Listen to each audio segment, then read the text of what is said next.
Pandian store serial பார்த்தீங்கன்னா ரொம்பவுமே கலகலப்பாக போயிட்டுருக்கு. ஏன்னா பாண்டியனுக்கு கோமதி மேலே உள்ள கோவம் கொஞ்சம் கூட குறையிற மாதிரி தெரியல.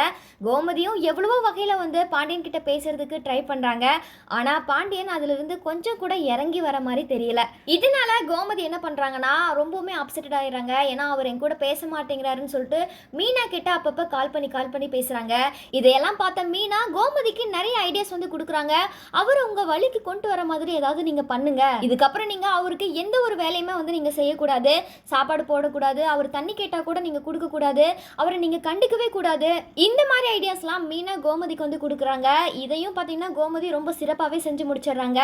ஆனால் என்னதான் கோமதி இந்த மாதிரி பிளான்லாம் போட்டு செஞ்சாலும் பாண்டியன் வந்து அவரோட கோவத்திலிருந்து கொஞ்சம் கூட இறங்கி வர மாதிரி தெரியல.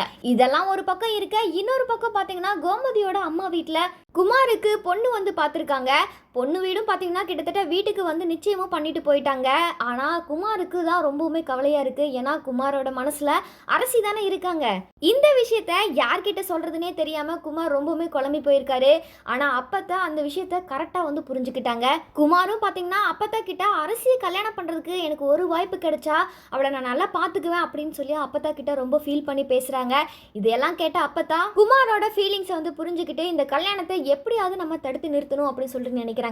இதை தொடர்ந்து அப்பத்தா பார்த்தீங்கன்னா அடுத்த நாள் கோவிலுக்கு போகிறாங்க. அங்கே போயிட்டு பெண் வீட்டாரை வந்து சந்திக்கிறாங்க. அவங்க கிட்ட போயிட்டு இந்த மாதிரி குமாருக்கு வந்து ஏற்கனவே கல்யாணம் ஆயிடுச்சு, இந்த ஒரு விஷயம் தெரிஞ்சிருந்தா நீங்கள் வந்து பொண்ணு கேட்டிருக்க மாட்டீங்க. அதுவும் குமார் வேற யாரையும் கல்யாணம் பண்ணல, என்னோட மகளோட பொண்ணை தான் வந்து கல்யாணம் பண்ணியிருக்கான். அந்த பொண்ணும் பார்த்தீங்கன்னா எங்கள் வீட்டில் கொஞ்ச நாளைக்கு வந்து இருந்துட்டு போயிருக்கு. இதனால என்ன பண்ணாலும் நீங்கள் அதை யோசிச்சு பண்ணுங்க.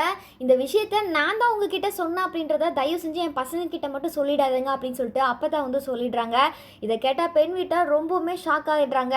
இதுக்கப்புறம் பெண் வீட்டார் என்ன பண்ண போறாங்க, குமார் மனசுல அரசி தான் இருக்காங்க அப்படின்ற விஷயம் அவங்க வீட்டுக்கு தெரிய வருமா வராதா அப்படின்றத நாம பொறுத்திருந்து தான் பார்க்கணும்.